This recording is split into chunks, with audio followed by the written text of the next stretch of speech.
저는 풍경화를 그릴 때 P형을 많이 씁니다.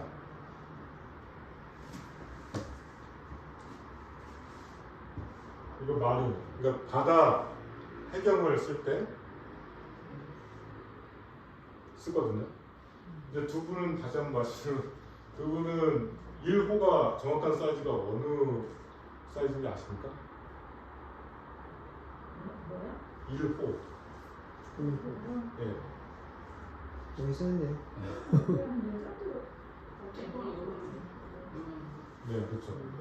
일반적으로 제가 이런 말씀드린 게 뭐냐면, 제가 다 써놨긴 했지만 1호는 우리나라 분들이 잘못 알고 계시는 게 엽서한장 크기라고 지금 되게 많이 알고 계시거든요. 엽서라고 하면 12cm. 그렇죠.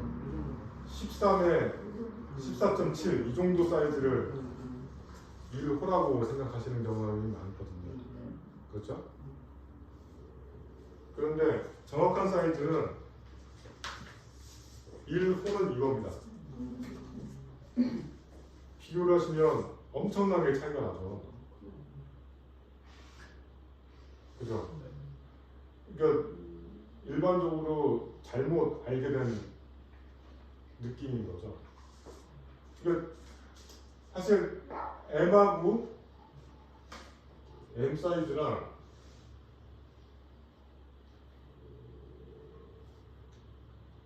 M 사이즈랑 P 사이즈 같은 경우는 1호부터 시작하지만 F 같은 경우는 0호가 있습니다. 뒤에 보시면 0호 같은 경우는 이렇게 0호도 상당히 크죠. 이거에 비하면 잘못 계산해서 그림에 대한 이해를 못하시는 분들이 많으셔가지고 호당 가격이라고 하잖아요. 그렇죠?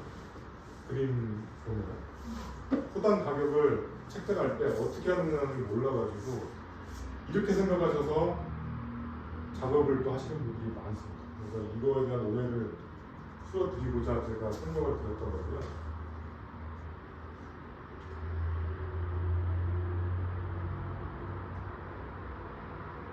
보시면 F형 같은 육호 기준이지만 F형, P형, M형 같은 경우는 이렇게 진행이 됩니다. 이건 어떤 차이가 있는 건지 아시겠죠? 옆쪽으로 늘어나는 거죠. 그러니까 위아래 옆쪽으로.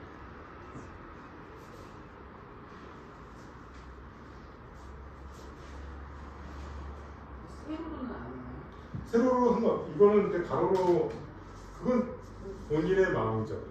세로로 하고 상관없는데, 그거는 이제 이렇게 제가 그 규격 사이즈 때문에 그렇게 했던 거고, 세로든 가로든 상관이 없는 거죠.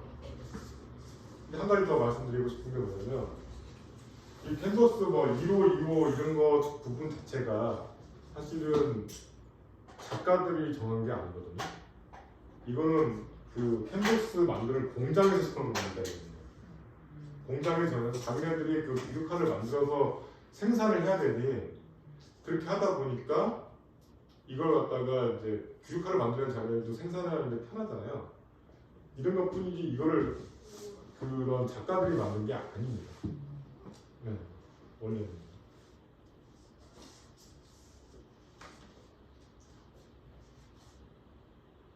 자, 그 다음에 저 같은 경우는 이제 유화 물감을 사용하지 않습니다.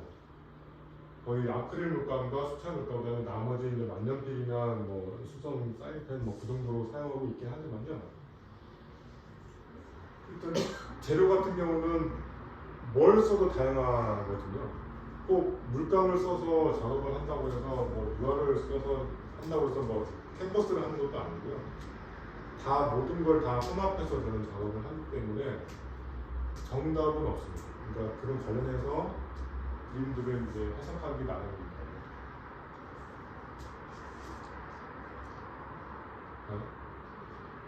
좌측면 크게 나온 거는 이제 물감의 색깔, 우측면은 이제 빛의 색깔이요. 모니터에서 보는 색깔이긴 한데요. 아이스비 컬러라고 하고, 그 다음에 CMYK라고 하죠. 이게 물감의 색깔이 있을 때는 이렇게 작업을 한다. 그러니까 원색을 쓰지는 않습니다. 왜냐하면 원색을 쓰게 되면 너무나 작품의 그 퀄리티가 좀 떨어진다고 할까. 그러니까 뭔가 좀 두 가지 색을 섞어줘야지 그림에 좀 무게감이나 밀도감이 생기는 것이 많이 더 느껴지거든요. 그러니까 또 한편으로는 또 그런 룰이 있는데 원색 그 물감에 파는 물감에서 그냥 무작정 1차원적으로 쓰게 되면 그림에 대한 좀 그 접착력 자체도 약간 낮다고 생각하시면 됩니다. 저 마젠타는 이 물감이 나오나요? 이거는 나온다는 거는 이거를 계속 섞는 거죠. 섞어서 만든 거. 그렇죠. 그러니까 뭐든지 이 안에서 이걸 다 섞게 되면 최종적으로는 다 블랙이 나오거든요. 사실 근데 블랙이 또 나오지 않습니다. 그러니까 회색, 진한 회색이 나오는 거죠. 그러니까 이런 그 합선의 법칙으로는 블랙이 나오는 건 맞는데 원래 결과론으로는 진한 회색이 나오는 게 맞습니다. 그래서 이 세 가지 컬러를 섞어가지고 나머지 색깔을 다 만드는 거거든요. 색상을 뭐 노란색이랑 뭐 파란색 섞으면 초록색 나오듯이 계속 그렇게 섞어가면서 만들면 되는 거지. 막 24색, 뭐 45색, 48색 뭐 그게 중요한 게 아니거든요.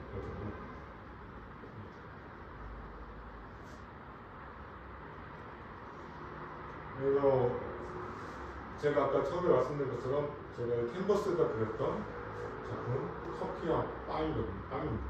제가 이거를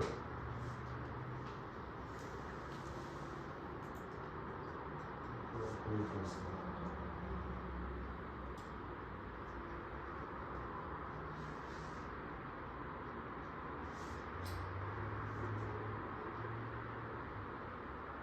이게 부산 아트페어에 갔을 때 그 어느 부산의 그 커피숍에 가서 느꼈던 감정을 그렸던 작품이거든요.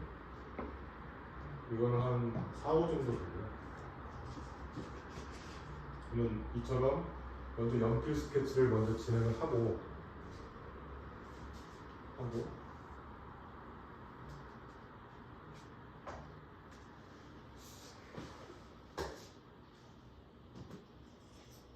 마스킹 테이프로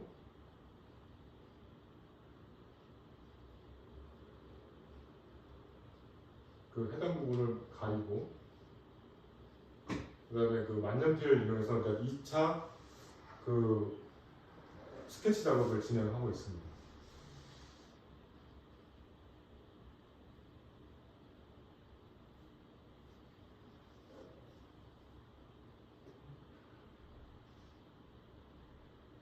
이런 식으로 쭉쭉 작업을 하면서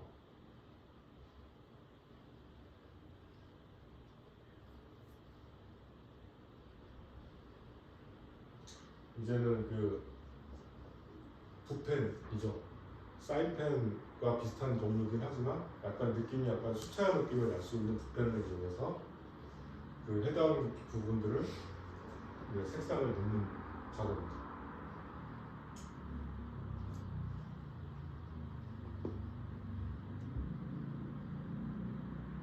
이거 부분은 수채화 물감을 이용해서 그 해당 부분을 넓게 분위기를 맞춰주는 작업을 또 진행했고요.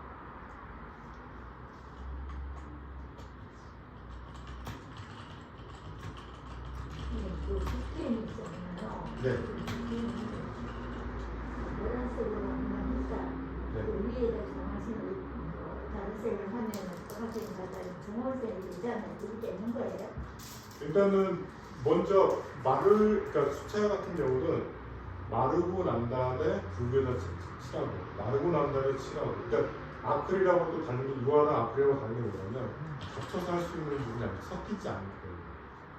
그러니까 수채화는 물이 닳게 되면 던지잖아요. 혼합이 돼버리니까 마를 때까지 기다리거든요. 어거지로 막 드라이로 발릴 수도 있으나 그렇게 되면 바람의 영향에 의해서 약간 얼룩이 질 줄 수 있거든요. 이거는 마를 때까지 기다렸다가 또 다른 장박. 수영은 마르기 전에 이렇게 하는 거예요? 그러니까 그거는 이제 그거는 이제 종이에 따를 때랑 캔버스가 할 때도 다른 거고.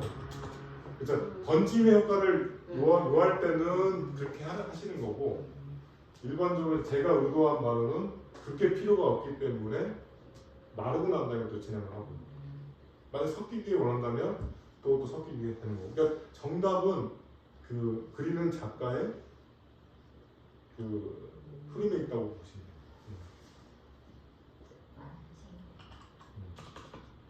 돼요. 이처럼 계속해서 이제 밀도감을 높여가는 단계거든요. 오.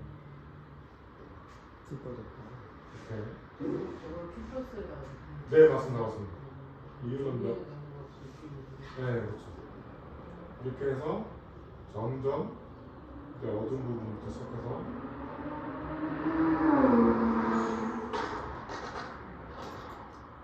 이런 식으로 약간 저는 이제 전공 자체가 또 수채화 전공이었다 보니까 같이 또 이렇게 그 느낌을 또 많이 또 살리는 게 또 제 목적이기도 합니다. 이렇게 해서 이런 세세한 부분들은 약간 좀 얇은 수성펜 같은 경우도 마무리를 또 젖을 때가 있고,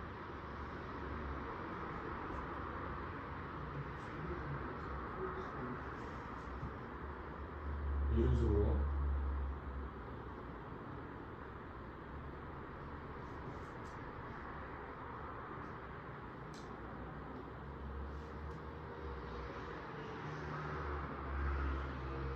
한 가지 재료만 고집해서 작업을 하지 않기 때문에 저 같은 경우는 그 분위기에 맞춰서 계속 여러 그 재료들을 섞어가면서 느낌을 계속 만드는 게 제 특징 중 하나입니다.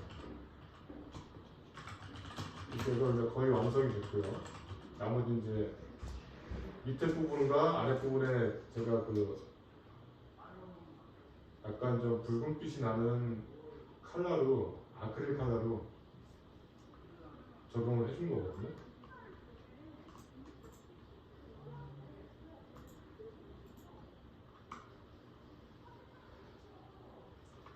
사실 이거는 이제 창가에 비친 그 창틀의 느낌을 좀 내려고 했었던 거거든요. 그래서 약간 주목성을 센터에 그 커피잔과 포크, 그다음에 그런 빵의 위치를 갖다가 센터에 줬던 이유 중에 하나가 나름대로 저는 주목성을 주기 위해서 했던 거고요.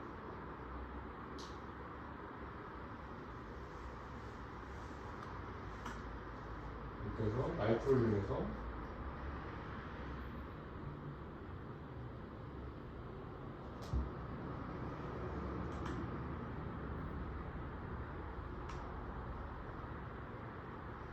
이렇게 거의 이제 완성이 된 거.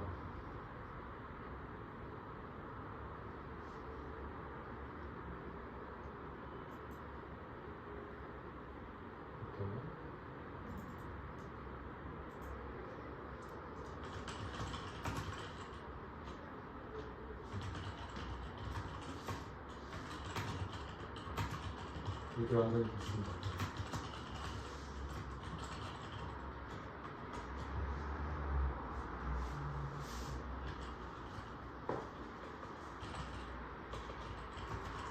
자, 두 번째, 책 읽는 손으라고 제목을 정했는데, 이거는 이제 대리석에다가 작업을 하는 거죠. 위치를 이거 너무 나아지려고 해서 이 또한 제 딸아이고요. 그 어느 그 서점에 가서 책 읽고 있는 그 딸아이의 모습을 보고 작품을 한 그림입니다.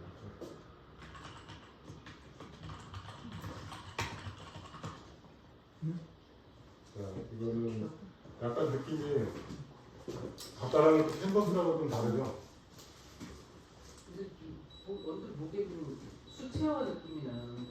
네네. 지금 저거 또 하는 건 아닌가요? 그냥 그림을 그려져요? 네네. 그러니까 이건 나름대로 저 또한도 실험과 테스트를 많이 한 거죠. 대신 이게 당연히 그 코팅된 우리 그 지하철 같은 데 가면은 그 벽에 붙어 있고 그런 데는 그리지 못하죠. 이게 반질반질. 그렇죠, 그렇죠. 그럼 만약에 삽으로 다 밀고 난 다음에 거기다가 이제 작업을 하게 되면 느낌이 되겠지만 이거 같은 게 약간 좀 습자지라고 할까요? 약간 좀 그 습자지 같은 느낌의 돌을 구하는 거죠. 네네.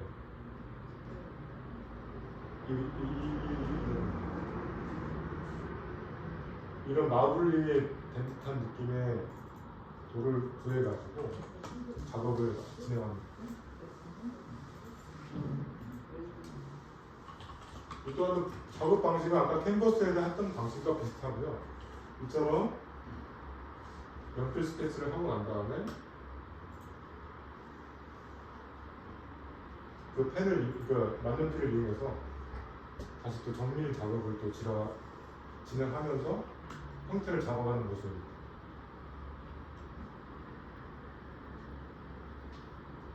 약간 웹툰 같은 느낌이죠. 이렇게 보면. 그리고 이거는 네임펜 같은 걸로 포인트 부분을 다시 또 진행을 해주는 거거든요. 이렇게.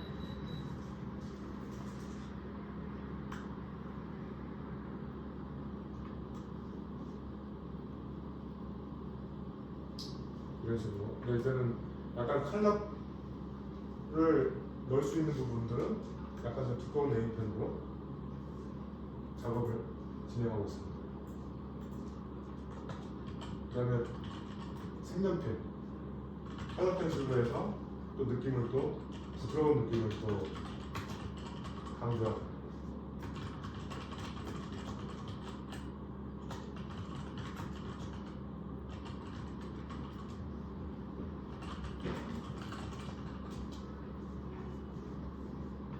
이렇게.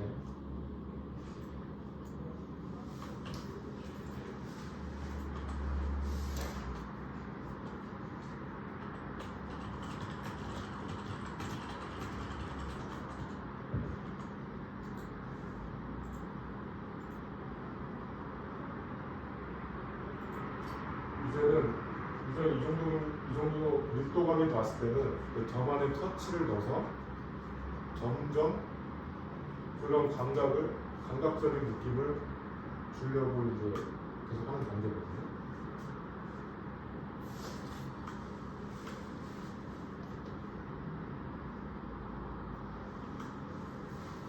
이 작품은 작년 호텔 아트페어에 출품했던 작품입니다.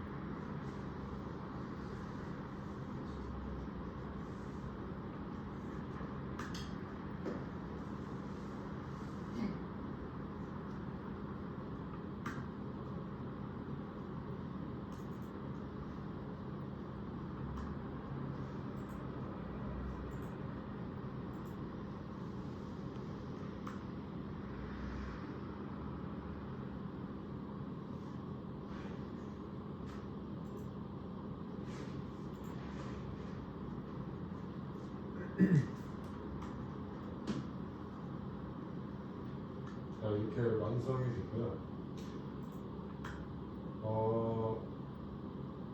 이렇게 말씀드린 것처럼 대리석에다 그렸다고 해서 모든 걸 다 덮어버리는 건 아닙니다.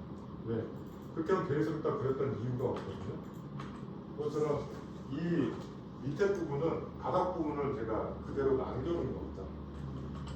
밑에 부분은 무게감이 많다 보니까 안전하게 그 사람이 서 있다는 느낌을 좀 주기 위해서 그대로 놔두고 여기에 제 딸아이를 얹혀놨던 게 뭐냐면 그 무거운 책들과 사람이 서 있는 안정감을 주기 위해서 오히려 그 컬러의 베이스를 또 선택한 경우가 있거든요. 이걸 갖다가 캔버스에다 그리면 느낌이 안 살 것 같아서 제가 이걸 선택한 이유도 있습니다. 이렇게 아크릴을 상당히 포부를 했을 때는 이렇게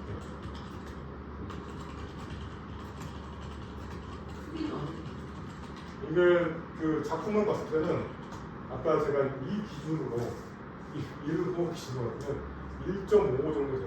이걸로 봤을 때 만약에 우리 일반적으로 생각했을 때는 이걸로 봤을 때는 한 3, 4, 5 정도 되겠죠? 네, 이거는. 근데 이 표고까지 합치면은 한 6, 7호 정도 될 거예요.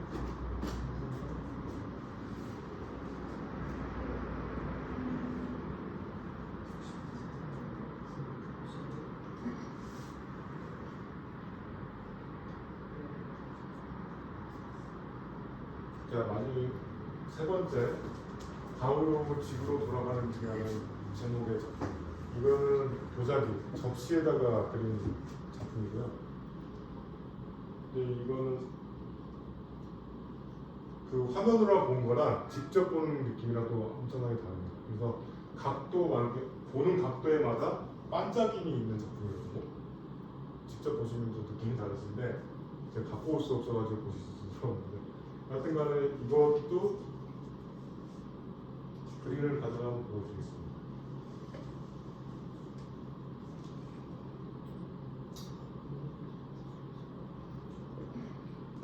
이게 좀 불이 켜져가지고 잘 네, 불을 좀 끌까요? 옆에 고기 좀 꺼줄까? 네. 잘 보여요.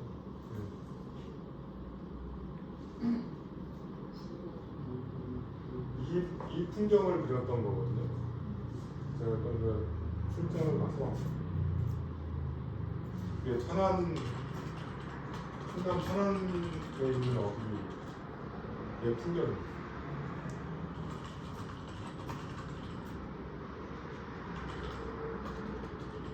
이러한 도자기에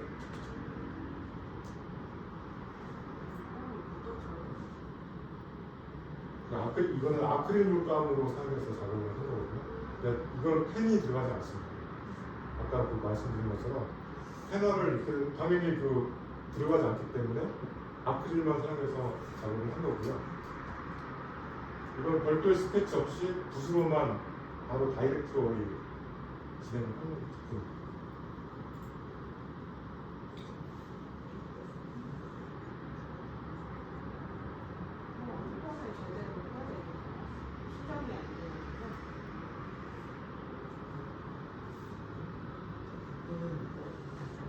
만약 이게 되면 붓을 한 번 칠하고 더 칠할 수는 있는 거예요. 근데 제가 하는 건 뭐냐면 아까 말씀드린 것처럼 회화는 덧칠하는 거거든요. 마르게 되면 계속 덧칠을 하는 거예요.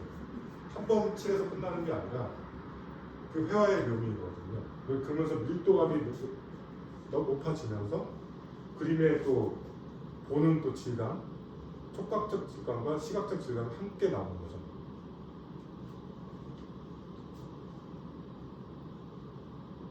이렇게 아까랑 또 다르죠? 그 위에다가 말르고 난 다음에 계속해서 겹칠하는 거 느낌으로 이런 식으로.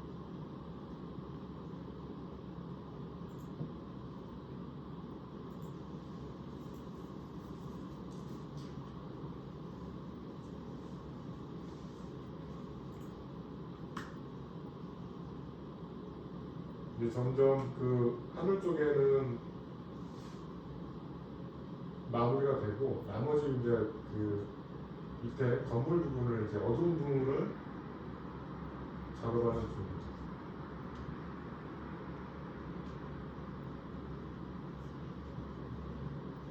그러니까 이런 데도 보시면 전부 다 카나를 다 입힌 건 아니고요.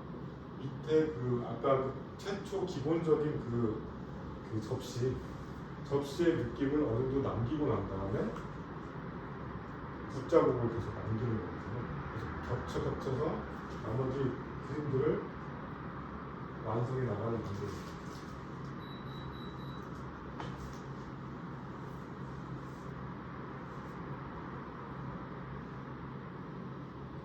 이런 식으로.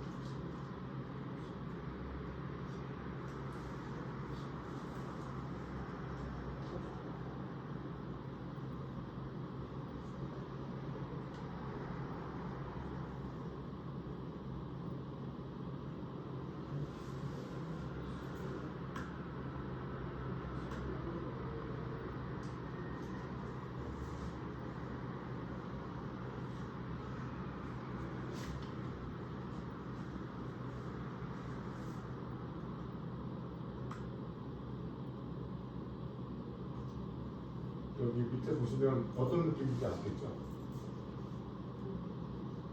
붓으로 이렇게 가지고. 네, 그렇죠.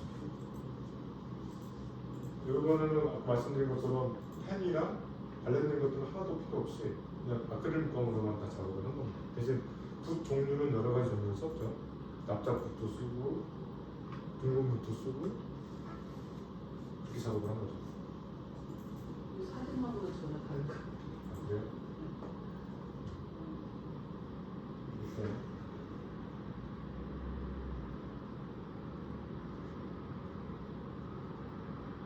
보시면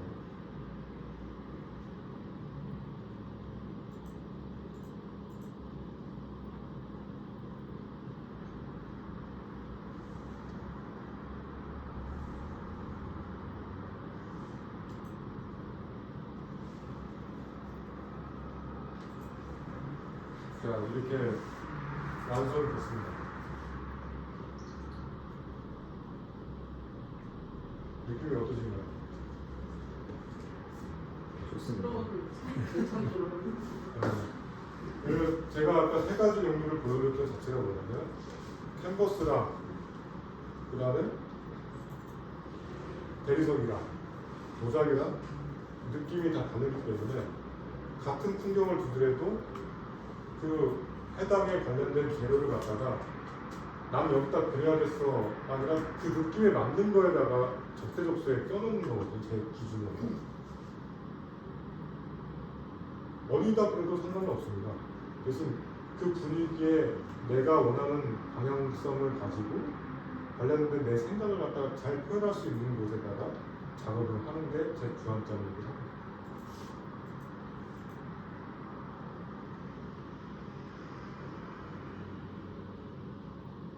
이렇게 하면 이런 식으로 아크릴 액자가 완성이 된 거죠.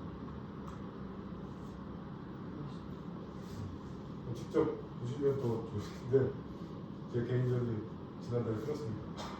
갈등을 그렸는데 저거 액자 만들 때 뒤에 부착 어떻게 해요? 뒤에 그 와이어가 있습니다. 걸어요? 그러니까 걸기도 하고 위에서 내리기도 하고 아니면 뭐 못을 박아서 걸 수가 있죠. 아, 네.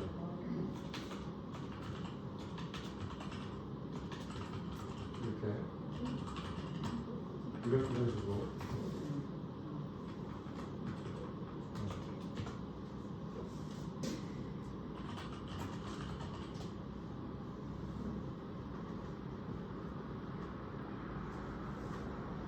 본인의 그런 걸 개발하신 거예요? 네 그렇습니다. 네. 어차피 위에서 어떻게 하면 나중에 깨진 맛이 안 나요. 그러니까 그것도 제가 실험을 한 것도 있긴 하지만 거기까지 또 감안하다면 무슨 작품이든 간에 온도와 습도는 되게 중요합니다. 그래서 지하실 같은 데는 놓으면 안 되고요. 아까 캔버스 할 때 제가 설명을 하나 안 드린 게 있는데 캔버스가 왜 일반적으로 대중화가 됐는지 아실까요? 영구적으로. 네? 보관이 그렇죠. 근데 원래는 캔버스라는 게 그 전에는 우리 모나리자 그림 있잖아요. 그때가 뭐 15세기 이전의 작품들은 템페라라고 해가지고 그 물감과 계란 노른자를 섞어서 어디다가 그리게 되면 그 당시 캔버스가 개발된 당시가 아니다 보니 나무판, 판넬이나 석고 패널에다가 작품을 했습니다. 그러다 보니 그 그림이 아까 말씀드린 것처럼 이건 섞을 수가 있잖아요. 섞을 수가 있는데 그거는 다이렉트로 색깔만 쓸 수가 있는 거예요. 바로 굳어버리니까 그 아이로를 섞을 수가 없으니까 다양한 색깔을 낼 수가 없습니다. 그러니까 레오나르도 다빈치나 그런 분들이 되게 유명한 이유가 뭐냐면 그런 와중에도 색상을 냈고 거기 판넬에다 그래서 또 이렇게 우아한 그림을 만들 수가 있었던 거죠. 근데 다시 한번 또 돌아오게 되면 캔버스가 또 발명하게 되냐면 원래 그 베네치아, 이탈리아 국공도인 베네치아 있지 않습니까? 거긴 지중해성 기후거든요. 매번 그렇게 작업을 하다 보니 아까 그 말씀드릴까요? 어떻게 보관을 해야 돼? 거기는 습하고 온도도 높다 보니까 계속 썩어버리는 거예요. 근데 알게 모르게 캔버스가 원래는 배에 돛 용도로 쓰든지 아니면 천막 용도로 쓰게 됐는데 그게 미술하시는 그 작가들이 연구한 거예요. 하다 보니까 색깔도 확실하게 낼 수도 있고 아까 말씀하신 것처럼 운반도 편하고 보관도 편하다 보니 가격도 쌌어요. 그러니까 그거를 그래서 캔버스가 유행이 된 거고 18세기 무렵 영국에서 산업혁명이 일어나면서 그때는 공장 자동화가 되다 보니 완전히 대량으로 생산할 수 있는 시설이 들어온 거라서 그때부터 캔버스가 붐이 일었던 거예요. 원래는 그전에는 다 우리 나무판 있잖아요. 나무판에다 다 그린 거죠. 단순하게. 그러다가 또 그 달걀 노른자 섞어가지고 템페라 기법을 하다 보니 그 또 금방 또 자연물이다 보니까 또 상하게 되잖아요. 곰팡이에서. 그래서 보면은 직접 가보신 저도 직접 보지는 못하셨지만 그 사진을 보게 되면 예를 들어서 모나리자 그림 같은 거 보면 자글자글한 그 갈라짐이 있습니다. 그게 바로 템페라 기법 때문이에요. 만약에 유화나 그런 것들은 그렇게 되지 않거든요. 그러니까 그런 의미이 있는 거예요. 지금도 템페라 기법을 하시는 작가분들도 계세요. 근데 그거는 말 그대로 아날로그적인 방법이지 그게 또 정답이라고도 말할 수는 없죠. 그러니까 그분이 하신 작가의 그 품이 있으니까 할 수는 있겠지만 이렇게 보편적으로 할 수는 없다는 거죠. 그러니까 무슨 작품이든 간에 온도와 습도는 맞춰줘야 돼요. 지하실이나 그런 걸 하게 되면 다 망치게 됩니다. 무슨 작품.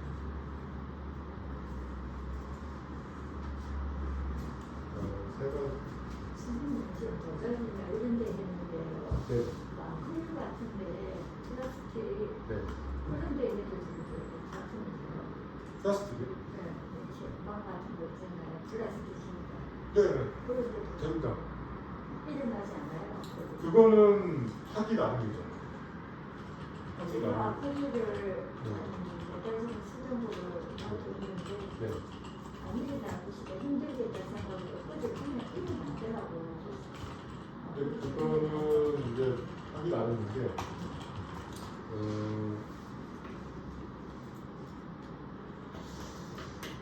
그런 그 픽사티브 같은 느낌의 점차계 같은 게 있어요. 아니면은 우리가 인공적으로 이제 접착제를 좀 붙여서 할 수 있는 방법이 있긴 한데 웬만하면 그러면 작업을 안 하시는 게 원래는 그게 맞지 않거든요. 네. 그 도자기도 뭐 특수하게 이렇게 만드는 거예요? 그렇게 그런 건 아닌데 근데 저는 이제 몇 번 시도를 하다 보니 된 거고 만약에 안 되면 저도 약간 좀 트릭이긴 하지만 접착제를 붙이긴 합니다. 중간중간. 떴을 때는. 또 아까 보여드린 작품뿐만 아니라 또 다른 작품들도 있거든요. 아직도 문제는 없습니다. 아직도 경관하고 있고 잘만 보관을 한다면 나쁘지 않습니다. 당연히 열을 받는다든지 직사광선을 너무 많이 빤다든지 그때는 또 문제가 또 생길 수도 있죠.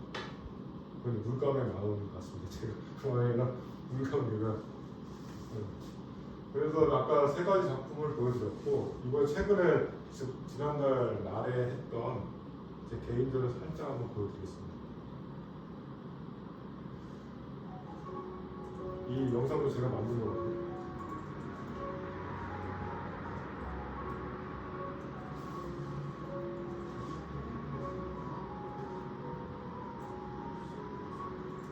아까 수첩에 그렸던 그 작품이 또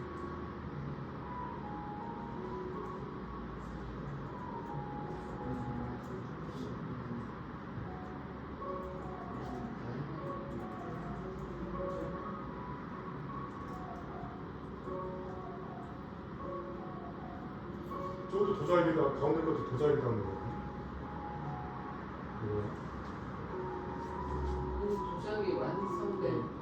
이것도 조작해서.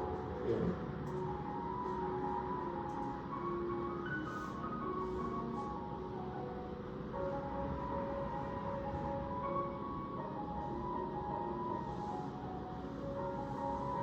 그거는 진짜 원본은 아니고요. 출력본이긴 한데 원본이 저한테 없습니다. 근데 지난번에 뱅크 아토피아의 작품들이거든요. 아까 여기 설명드렸던 작품이죠.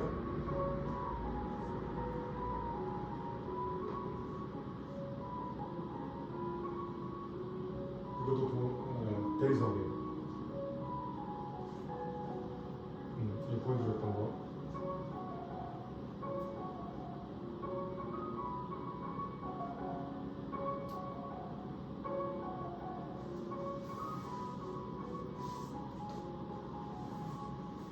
운영군의 시간이라는 작품. 이거는 강남미술대전에서 제가 입상한 작품입니다.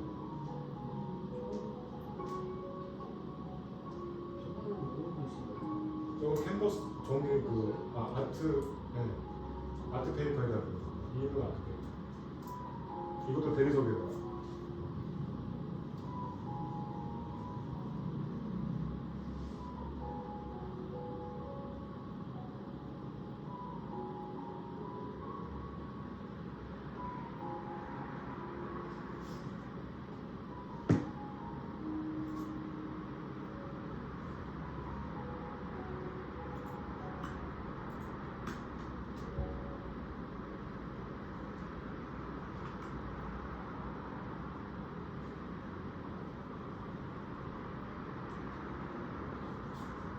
오늘 다 봤던 그 그림 같은 경우는 제 사이트거든요. 아트리 1674.com에 들어가시면 다 보실 수 있습니다.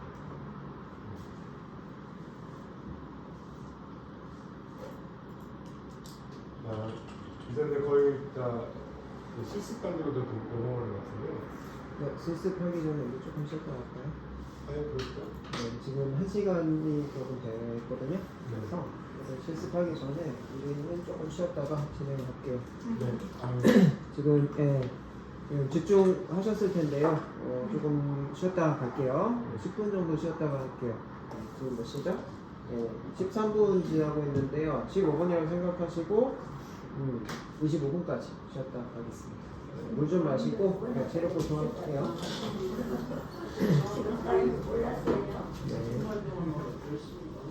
근데 지루하지 않죠? 전혀 지루하지 않습니다.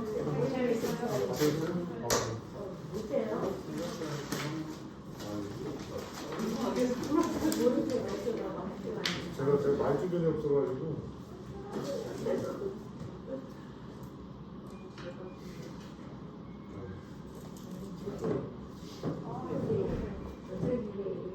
그림을 그리자면 아까 인석처럼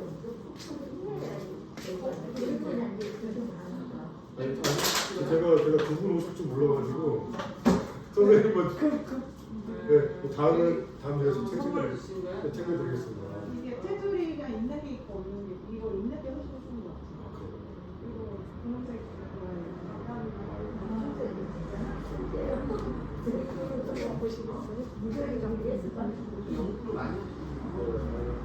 데이터 하면서 제가 어떻게 오신 분들한테 어떻게 좀 보답을 좀 해드려야 되는데 또 제가 좀 또한도 좀 비용이긴 한데 거기서 이제 계산 35,000원씩 한 달을 하고 있는 거예요.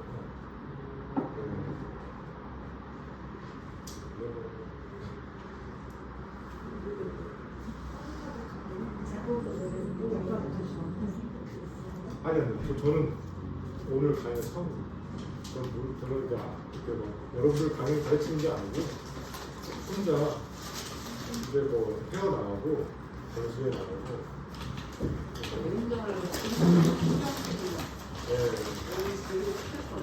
딱 1년 했으면 됩니다.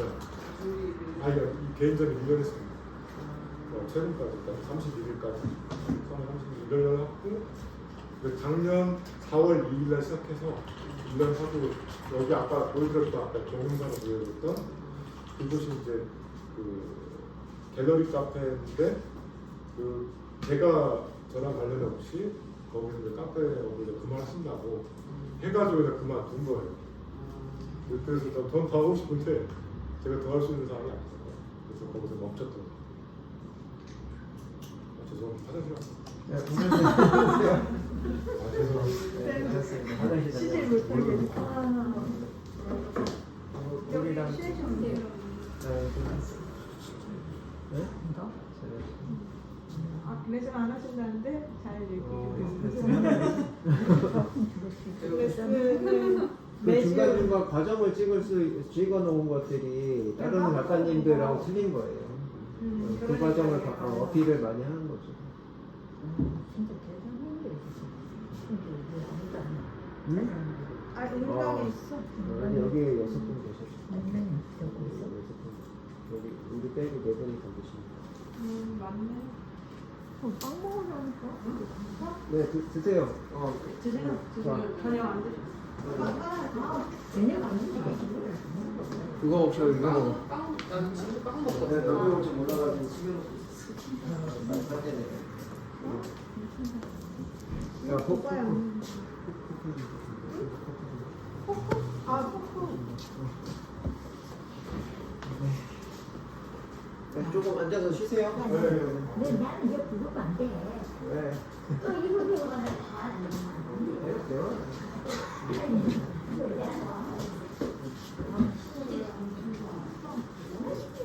네, 아, 이게 하나 더 있어? 그 안에. 일단 가실 때는 더 많이 챙겨도 돼요. 또 있으니까. 주면은 저기 작품을 계속 저기 하세요. 네. 하고 있는데 저도 이제 그 매일 하세요. 매일 왜냐면 언더도 따로 있어요. 본업에 이것도 아, 본업이고 오빠랑 또 이거 먹고 살아야 되니까 저도 이제 아이들 키우고 하다 보니까 또 갖다 줘야 돼. 그래야지 다음 충전하세요. 알겠습니다. 그래야지 또 팬들이 찾아오고. 엄마 뭐 있어? 우리나라 같은 경우는 진짜 매주로 먹고 살기는 사실 힘들거든요. 그래서 사실은 이제 아까 그 드렸던 그런 엽서 같은 거를 좀 팔아야지 물감값이라도 별로 하는데 하여튼 상황이 그렇습니다. 교수님 대단하시네요. 이 교수님도 아시고. 어떻게 아, 우리 막내가 그랬어요. 좀 대단하다. 어떻게. 아 저는 오히려 여기 대표님이 더 잘하시네요. 저희 만난 지 한 달 됐네요. 한 달 됐네요. 야, 근데도. 추진력. 아 저도 재밌나요? 미술 하시는 분들 재밌죠? 안 하시는 분들도 진짜 재밌는데. 새로운 거 많이. 아니, 잘하시니까 재밌는 거야. 오늘 준비 많이 하라고 제가 많이 드렸어요. 아 저는 아, 어쨌든 진짜. 재미가 없을 줄 알고 만들면 아니, 진짜 연구를 많이 하는 거. 맞아, 맞아. 아버지.